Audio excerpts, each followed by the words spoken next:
तो मैं इस बात की गारंटी ले रहा हूं, जहां पे आप अभी स्टैंड कर रहे हो उससे आपका इंप्रूवमेंट पक्का होगा। 15 से 20% सवाल डिट्टो रिपीट होता है, डेटा हल्का फुल्का चेंज हो सकता है लेकिन रिपीट कहां से लाएंगे भाई, वो क्वेश्चन कहां से लाएंगे, इतना बार सवाल पूछ चुके, नए क्वेश्चन बनाने में भी तो जोर पड़ता है, इतना हिम्मत नहीं है किसी के पास। छोटे छोटे चैप्टर्स में लगभग 50 से 60 सवाल करने से, लगभग 60-70 सवाल करने से काम होता है। तो रिवीजन करने का सबसे बेस्ट तरीका होगा दो सवाल हर कंसेप्ट, हर फॉर्मूले के ऊपर जाके लगा। हाँ, अगर आप मेरे से मांगोगे कि सर आप हर कंसेप्ट के ऊपर दो सवाल का क्वेश्चन बैंक प्रोवाइड कर दो, तो एग्जाम जब भी पास आएगा मैं हर सवाल के ऊपर, हर कंसेप्ट के ऊपर दो क्वेश्चन का क्वेश्चन बैंक आपको प्रोवाइड कर दूंगा। वो काम मैं कर दूंगा, लेकिन अभी रिवीजन के टाइम पे लास्ट थोड़ी मैंने बताई डेली टारगेट। हो सकता है पूरे साल आपने सही से पढ़ाई नहीं किया हो, लेकिन मैं गारंटी देता हूं 700 से ऊपर ले आओगे, 650 से ऊपर ले आओगे, ये वादा तो मैं नहीं करूंगा। लेकिन अभी आप जहां पे स्टैंड कर रहे हो, इस 100 डेज में अगर आपने वो सारी बातें फॉलो की जो मैं आज बताने वाला हूं, मैं गारंटी लेता हूं अगर इंप्रूवमेंट नहीं हुआ तो मैं पढ़ाना छोड़ दूंगा।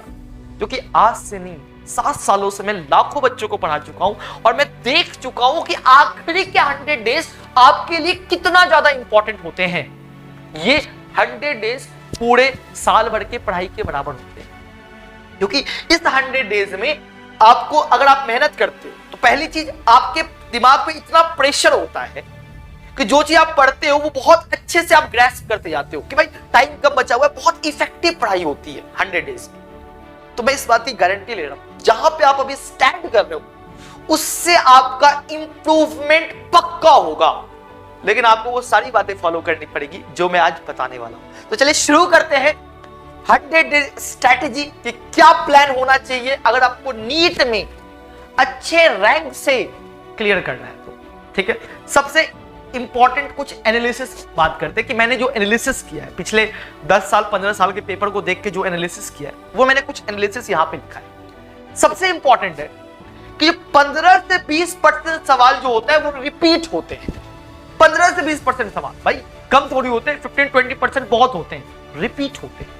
कहां से रिपीट होते हैं? आपके पीवाईक्यू से रिपीट होते हैं। जो आपके प्रीवियस ईयर में पूछा गया सवाल है उसका 15 से 20% सवाल डिट्टो सेम का सेम रिपीट होता है। भाई बहुत बड़ी बात है। 15 to 20% क्वेश्चन मतलब होता है लगभग 180 क्वेश्चन जो आपको अटेम्प्ट करने हैं। 180 में 36 क्वेश्चन, और 36 क्वेश्चन मतलब होता है लगभग 120 से 130 नंबर। 120 से 130 नंबर बहुत बड़ी बात होती है, रैंक डिसाइडिंग हो सकता है, ये रिपीट होता है। दूसरी इंपॉर्टेंट बात कि अभी 2-3 सालों से जब से एनटीए पेपर सेट कर रहा है, पेपर एनसीईआरटी से ही आ रहा है।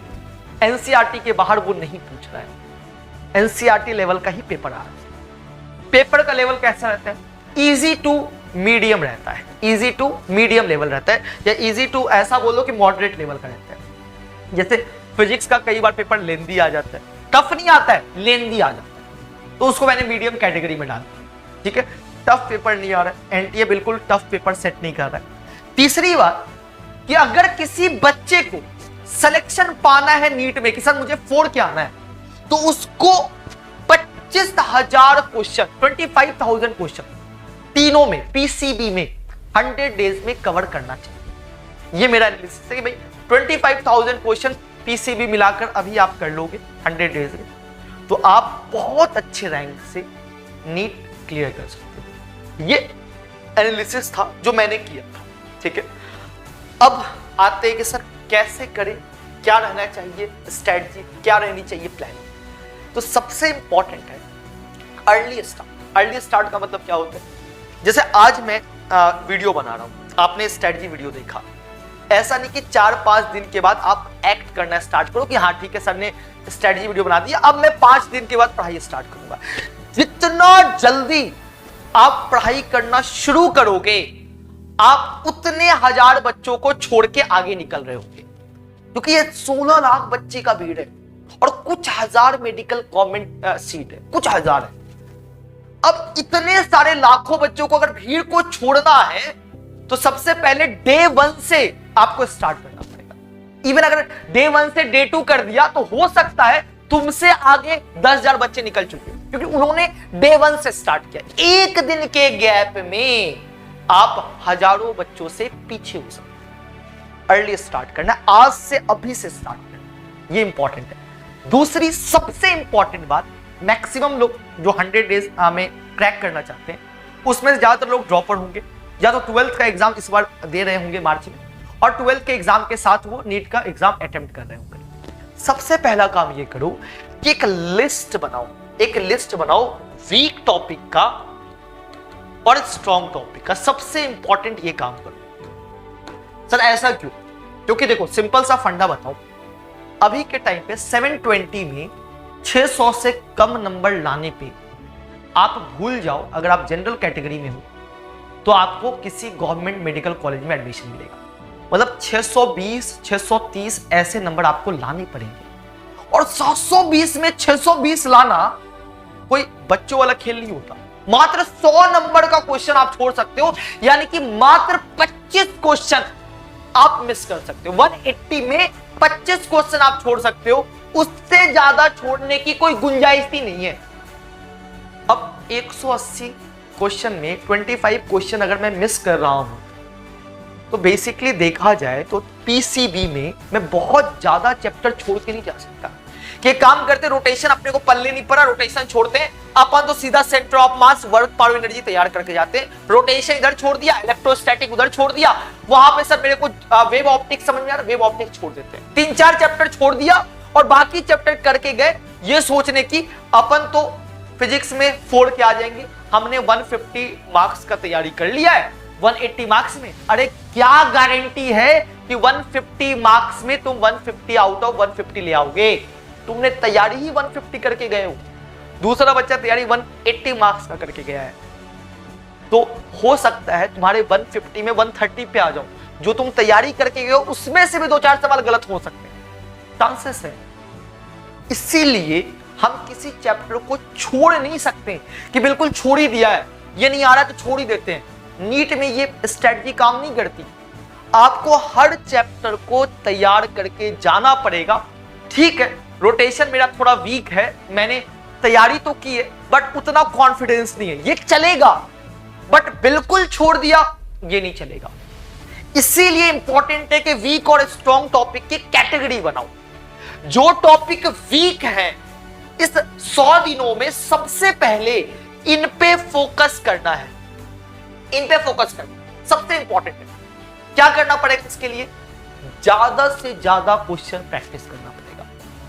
जिस टॉपिक में आप 50 सवाल करके छोड़ देते थे उसमें अब आपको 100 सवाल करने हैं। जैसे मान लो मेरा काइनेमेटिक्स वीक है या मेरा केमिकल इक्विलिब्रियम वीक है, तो मैं पहले 50 सवाल बोलता था करने के लिए, अब मैं बोलूंगा कि आपका वीक है, आप 100 सवाल करो, तभी आप उसको स्ट्रॉन्ग कैटेगरी में ला पाओ। ठीक है, ये इंपॉर्टेंट है। दूसरा, डेली टाइम टेबल, ये बहुत इंपॉर्टेंट है। अब डेली टाइम टेबल कैसा होना है? देखो अभी के टाइम पे आपको कम से कम 12 to 13 आवर की डेली स्टडी करनी, कम से कम बता रहा हूं 12 से 13 घंटा, जिसमें जो आप किसी कोचिंग में एनरोल हो गए या कहीं पे भी पढ़ाई कर रहे होगे, पीडब्ल्यू में पढ़ाई कर रहे होगे, क्रैश कोर्स ज्वाइन किया होगा, तो किसी भी कोचिंग में 6 आवर से ज्यादा का लेक्चर तो नहीं आता है। 6-6.5-7 घंटे के आवर का लेक्चर आता है, इससे ज्यादा का लेक्चर नहीं आता है। 6 आवर के बाद आपके पास इजिली 6 to 7 आवर होता है सेल्फ स्टडी के लिए। इतना टाइम होता है, और ये किसमें होता है? ये लेक्चर में टाइम लग जाता है, लेक्चर में इतना टाइम लगता है। 6 से 7 घंटे के सेल्फ स्टडी में इक्वल टाइम का डिवीजन करना चाहिए। 2 घंटे फिजिक्स, 2 घंटे केमिस्ट्री और 2 घंटे बायो। लेकिन हो सकता है कि सर मेरा बायो स्ट्रॉन्ग है, पॉसिबिलिटी है, तो आप ये कर सकते हो कि अगर आपका बायो स्ट्रॉन्ग है और अगर आपका फिजिक्स वीक है तो बायो में से आधा घंटा उठाया और फिजिक्स में हमने दे दिया, क्योंकि हमें किसी वीक टॉपिक को या वीक सब्जेक्ट को छोड़ के नहीं जाना है, उस पर एक्स्ट्रा टाइम देना है। अगर मेरा बायो स्ट्रॉन्ग है कि भाई सर मैंने तो बायो पूरे अच्छे से आता है, फिजिक्स मेरा वीक है, तो हम क्या करेंगे, बायो में से 30 मिनट निकालेंगे और फिजिक्स को डेडिकेट कर देंगे। चलो सर टाइम टेबल बना लिया, वीक एंड स्ट्रॉन्ग टॉपिक को साइड कर लिया, पता चल गया मुझे डेली टारगेट, ये बहुत इंपॉर्टेंट है कि सर कितने सवाल हमें रोज करने चाहिए। देखो सिंपल सा फंडा बताओ, तो फिजिक्स या फिर केमिस्ट्री आपको हर दिन 50 क्वेश्चंस कम से कम करना है। 50 सवाल कम से कम करना है। हो सकता है स्टार्टिंग में आप करोगे तो 50 की जगह आप 40 ही कर पाओगे, 30 ही कर पाओगे, 1.5 घंटे में आपसे 30 ही सवाल हुआ, बट उसको इंक्रीज करो, 50 तक लेके जाओ। हर दिन पी और सी में 50 क्वेश्चंस आपको करना है, और बायो में 100 to 150 क्वेश्चंस, इतने सवाल आपको बायो में करने हैं, 100 से लेके 150 तक। इतना तो आपको बायो में कम से कम करना पड़ेगा। और मुझे लगता है कि 100 और 150 सवाल 1.5 घंटे ज्यादा का टाइम लगेगा। 100 सवाल करने में बायो में 1.5 आवर इज इनफ, आप कर सकते हो। जब आप एग्जाम में 1 घंटे में 90 क्वेश्चन अटेम्प्ट करते हो, तो यहाँ पे 100 क्वेश्चन करने में 1.5 घंटे ज्यादा क्या टाइम लगेगा? 150 में 1.5 घंटे मैक्सिमम, उससे ज्यादा टाइम क्या लगेगा? तो ये आपका रोज का प्रैक्टिस होना चाहिए, क्लॉक देख के, टाइम देख के, ये प्रैक्टिस होना चाहिए। अब इंपॉर्टेंट है टेस्ट। मुझे पता है बहुत लोग इससे भागते हैं, मैं भी अपने टाइम में भागता था। तैयारी कर लिया, कंसेप्ट आ गया, क्वेश्चंस भी लगा लिया, जब टेस्ट की बारी आती थी तो डर लगता था कि क्या पता टेस्ट में मार्क्स कम आ गए तो घर वालों को क्या मुंह दिखाऊंगा, दोस्त को क्या बताऊंगा। इससे भागते हैं। याद रखना, आप कितनी भी तैयारी कर लो, अगर आप ये टेस्ट देने के बाद खुद को एनालाइज नहीं करोगे, हो सकता है आप पूरा 100% कॉन्फिडेंस हो कि सर मैंने तो मूल कॉन्सेप्ट अच्छे से तैयार कर लिया, टेस्ट में फोड़ के आऊंगा, लेकिन टेस्ट आपको एक्चुअल आईना दिखाता है कि सच में तुम्हारा मूल कॉन्सेप्ट तैयार हुआ है कि नहीं हुआ है। इसीलिए बहुत इंपॉर्टेंट है कि टेस्ट देना है, और टेस्ट में भी कैसा रेलिवेंट टेस्ट। भाई मार्केट में बहुत सारे टेस्ट हैं जो एडवांस लेवल के पहुंचा देते हैं, जेई के लेवल के टेस्ट होते हैं, कोई मतलब नहीं है देने का कि सर मैं जेई का टेस्ट लेवल का टेस्ट दूंगा, बहुत टफ क्वेश्चन करूंगा, मजे आएंगे। मजे के लिए नहीं करते अपन, अपने को सिलेक्शन चाहिए। इसलिए इंपॉर्टेंट है जैसा एनटीए पेपर सेट करता है, आपको टेस्ट वैसा ही देना है। जैसे पीडब्ल्यू में हर वीक टेस्ट होता है, हर वीक टेस्ट होता है, तो अभी से लेके अगले 100 डेज तक आपको हर वीक एक टेस्ट तो मिनिमम देना है। और जब एग्जाम पास आ जाएगा, आखिरी के 1 मंथ बचेंगे, तो एक वीक में 2 टेस्ट देना है। Quality study material, sir study material क्या हो सकता है, क्या अभी करना चाहिए? जैसे अगर मैं 100 डेज तैयारी कर रहा हूं, देखो सिंपल सी बात, आपको पीसीबी मिलाकर फिजिक्स में अगर 50 सवाल रोज करते हो, 50 क्वेश्चन रोज करते हो, तो फिजिक्स में 100 डेज में आप 5000 क्वेश्चन कर लोगे। सिमिलरली केमिस्ट्री में भी 100 डेज में आप 5000 क्वेश्चन कर लोगे। और अगर बायो की बात की जाए तो 100 सवाल पर डे कर रहे हो या 150 कर रहे हो, तो आप 10 के सवाल बायो में इजीली कर लोगे। टोटल हो गया 20 के क्वेश्चन, जो कि मोर देन सफिशिएंट होता है किसी भी बच्चे के लिए नीट क्रैक करना। Sufficient, more than sufficient. 20,000 question बहुत होते हैं, मैं लिटरली बता रहा हूं, बहुत होते हैं। कहां से करें इन क्वेश्चंस को, लाए कहां से? एनसीईआरटी ऑब्जेक्टिव क्वेश्चन का मार्केट में बहुत सारा बुक पड़ा हुआ है, बहुत सारे पब्लिकेशन का पड़ा हुआ है, जहां पे एनसीईआरटी के बेसिस पे वो ऑब्जेक्टिव क्वेश्चन फ्रेम करते हैं लाइन बाय लाइन से। एमटीजी का है, दिशा का है, पता नहीं किसका बहुत सारे लोगों का आ चुका है। उस ऑब्जेक्टिव क्वेश्चन वाली बुक को ले आओ, करना स्टार्ट, सबसे इंपॉर्टेंट। दूसरा पीवाईक्यू, दुनिया में सब कुछ छोड़ देना, इस पीवाईक्यू को मत छोड़ना। क्यों सर? 15 से 20% सवाल डायरेक्टली उठ के आएगा, डेटा चेंज कर देगा थोड़ा बहुत, डायरेक्टली उठ के आएगा। भरोसा नहीं है, पिछले साल का पेपर दिखाओ, पिछले साल का पेपर को एनालाइज करो, और तुम देखो कि लास्ट का जो पीवाईक्यूज था उसमें से कितने क्वेश्चन आए, तो तुम करके देखो। 15 से 20% सवाल डिट्टो रिपीट होता है। डेटा हल्का फुल्का चेंज हो सकता है, लेकिन रिपीट कहां से लाएंगे भाई? वो क्वेश्चन कहां से लाएंगे? इतना बार सवाल पूछ चुके, नए क्वेश्चन बनाने में भी तो जोर पड़ता है। इतना हिम्मत नहीं है किसी के पास, नए क्वेश्चन बनाएंगे, हिम्मत ही नहीं है, तो वो पीवाईक्यू से 15-20% सवाल रिपीट ही मार देते हैं। अगर आप किसी कोचिंग में इनरोल, अगर आपके पास पीडब्ल्यू का स्टडी मटेरियल है, तो पीडब्ल्यू का डीपीपी और शीट करना ही करना है। तो आप क्या कर सकते हो, देखो 100 डेज में या तो आप ये कर लो, शीट डीपीपी कर लिया और पीवाईक्यूज कर लिया, इससे ज्यादा आप कर भी नहीं पाओगे। टारगेट इतने का है, इतना कर लोगे तो ये टारगेट पूरा हो जाएगा। सर मैं किसी कोचिंग में इनरोल नहीं हूं, तो पीवाईक्यू या फिर इसके साथ साथ एनसीईआरटी के ऑब्जेक्टिव सवाल लगा, ये दोनों का कॉम्बिनेशन ले लो। सर ये सब हमने कर लिया, अब बताओ हम क्या करें? अगर आपने ये सब कर लिया तो प्रैक्टिस करने के लिए एक्स्ट्रा क्वेश्चन बैंक उठा सकते हो। क्वेश्चन बैंक कहां से उठाए क्वेश्चन बैंक? सर हमारे पास तो कोई क्वेश्चन बैंक ही नहीं है। तो मार्केट में बहुत सारे स्टैंडर्ड बुक अवेलेबल है, उन बुक के जो क्वेश्चंस होते हैं ना उनको आप ट्राई कर सकते हो नीट लेवल वाले। अगर आपके पास क्वेश्चन बैंक नहीं है तो ये भी नहीं है, फिर एक काम करो, जेई मेन का कि सर मैंने ये उनके लिए है जो ये सब करके बैठे हो कि सर मैं तो 2-3 साल से तैयारी कर रहा हूं तो मैंने ये सब पूरा कर लिया, अब बताओ क्या करना है।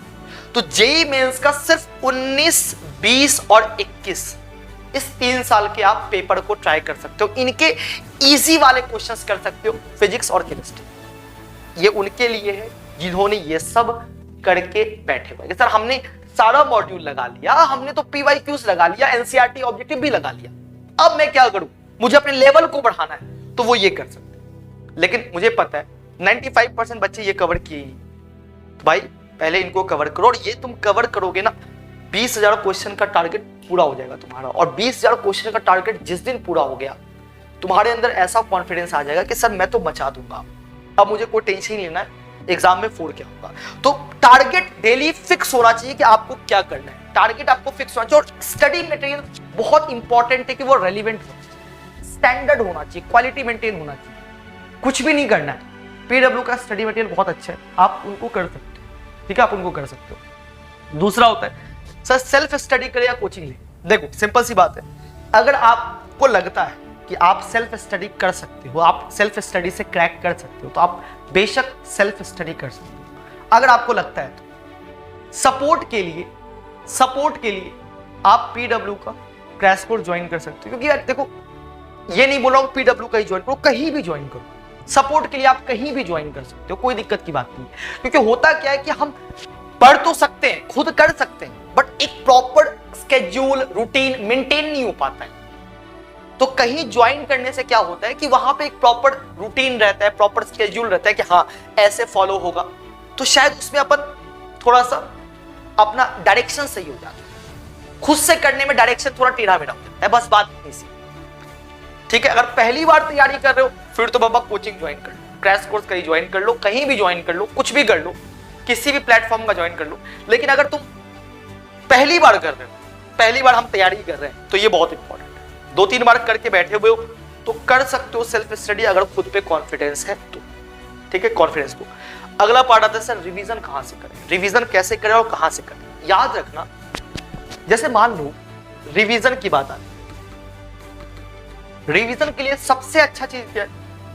जैसे फिजिक्स की बात कर रहा हूं, केमिस्ट्री की बात कर लेता हूं, पीसी की बात कर लेता हूं, बायो की भी बात नहीं करते। फिजिक्स और केमिस्ट्री में रिवीजन के लिए करना क्या चाहिए? जैसे मैंने आपको बोला कि आपके पास फॉर्मूला चार्ट है कि भाई ये फॉर्मूला है, आपके पास पूरा चार्ट मेंटेन है फॉर्मूला। अब प्रोजेक्टाइल में रेंज का फॉर्मूला आपको पता है, टाइम ऑफ फ्लाइट का फॉर्मूला आपको पता है, और मैक्सिमम हाइट का फॉर्मूला आपको पता है। तो आप कुछ मत करो, रेंज, टाइम ऑफ फ्लाइट और हाइट के ऊपर 2-2 सवाल कर लो, आपका रिवीजन हो गया। ये रिवीजन का तरीका सबसे ज्यादा इफेक्टिव होता है। कई लोग क्या बोलते हैं, मैं नोट्स पढ़ लूंगा, मैं शॉर्ट नोट्स पढ़ लूंगा, मैं फार्मूला पढ़ लूंगा तो मेरा रिवीजन हो जाएगा। मैं आपको बता रहा हूं वो भी सही है, लेकिन 100 डेज में उनसे सबसे ज्यादा इफेक्टिव क्या है कि आप हर फॉर्मूला, हर कंसेप्ट के ऊपर 1 से 2 सवाल करें। अरे गारंटी कभी नहीं भूलोगे। अब मान लो मैंने रेंज भूल गया कि भाई रेंज का सर मेरे को सवाल याद नहीं आ रहा है, कंसेप्ट तो पता है, फॉर्मूला तो याद आता है, मैंने 2 सवाल रेंज का लगाया, अरे यार सब कुछ दिमाग में आ गया कि ऐसे ऐसे करें। तो रिवीजन करने का सबसे बेस्ट तरीका होगा 2-2 सवाल हर कंसेप्ट, हर फॉर्मूले के ऊपर जाके लगा दो, ठीक है। एनसीईआरटी का रिवीजन कैसे करें? तो लास्ट में यार देखो एनसीईआरटी बुक उठाना, लास्ट में एनसीईआरटी बुक उठाना, और बायो में खास करके जब आप पढ़ाई कर रहे हो तो आपने कुछ इंपॉर्टेंट पॉइंट्स मार्क किए, तो बायो में उन इंपॉर्टेंट लाइंस को बार बार पढ़ लेना, बार बार रिवाइज कर लेना, क्योंकि बायो में एनसीईआरटी से बार नहीं पूछेगा, ये तो ध्यान रखना, एनसीईआरटी से ही उठा के देगा। तो उससे बेस्ट तरीका कुछ भी नहीं रिवीजन का।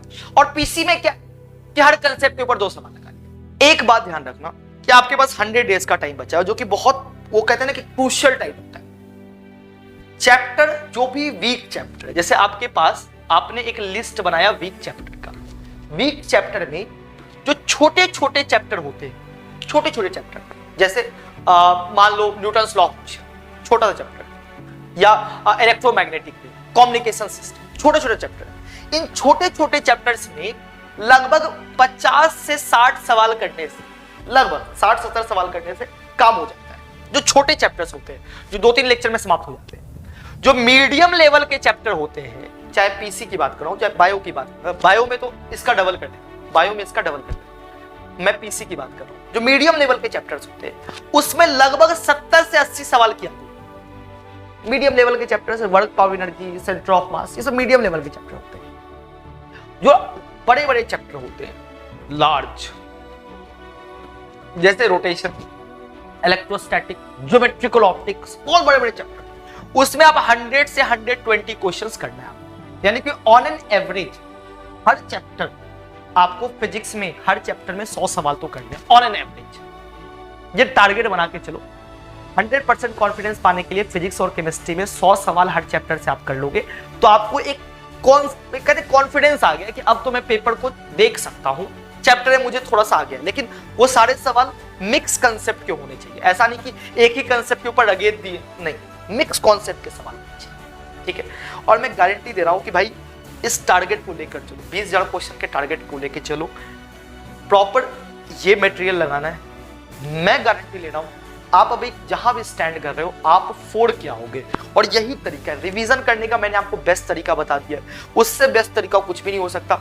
हाँ, अगर आप मेरे से मांगोगे कि सर आप हर कंसेप्ट के ऊपर 2-2 सवाल का क्वेश्चन बैंक प्रोवाइड कर दो, तो एग्जाम जब भी पास आएगा मैं हर सवाल के ऊपर, हर कंसेप्ट के ऊपर 2-2 क्वेश्चन का क्वेश्चन बैंक आपको प्रोवाइड कर दूंगा। वो काम मैं कर दूंगा, लेकिन अभी नहीं, रिवीजन के टाइम पे, लास्ट मोमेंट पे। डेली टारगेट बनाना है, डेली टारगेट को पूरा करना है, टेबल बनाना है कि हमने क्या क्या पूरा किया है, वीक पॉइंट, स्ट्रॉन्ग पॉइंट, और टेस्ट बहुत ज्यादा इंपॉर्टेंट है। और ये ध्यान रखना जो मैंने यहाँ पे अभी मेंशन किया था, ठीक है, एनसीईआरटी ऑब्जेक्टिव, क्वेश्चन बैंक, ये सब करना है, ठीक है। इसके अलावा अगर कहीं ज्वाइन नहीं किए हो, पहली बार तैयारी कर रहे हो, तो आप क्रैश कोर्स में आ सकते हो। पीडब्ल्यू का क्रैश कोर्स, आपके सामने प्राइस भी लिखा हुआ है। अब मैं ये नहीं बोल रहा हूँ कि यहीं पे आ ही जाओ, ठीक है, कर ही लो। आपके पास अगर कहीं और अच्छे ऑप्शन है आप वहां से करो, लेकिन पढ़ाई होती रहनी चाहिए, तैयारी रुकनी नहीं चाहिए, ठीक है। यहाँ पे भी क्रैश कोर्स है 100 डेज का, चल रहा है, ऑलरेडी चल रहा है, तो ये भी ज्वाइन कर सकते हो। जहाँ भी करना है पढ़ाई करते रहना है, क्योंकि मैं चाहता हूँ कि भाई जितने बच्चे यहाँ पर हैं, जितने बच्चे यहाँ पे, सभी का सिलेक्शन होना चाहिए, रुकना नहीं चाहिए। अगर गवर्नमेंट मेडिकल कॉलेज में कुछ 1000 सीट है तो 95% सीट पीडब्ल्यू के प्लेटफॉर्म से भरनी चाहिए, क्योंकि मुझे पता है कि बच्चों का जो ट्रस्ट है पीडब्ल्यू को लेकर, वो ट्रस्ट पे हम खड़े उतरना चाहते हैं।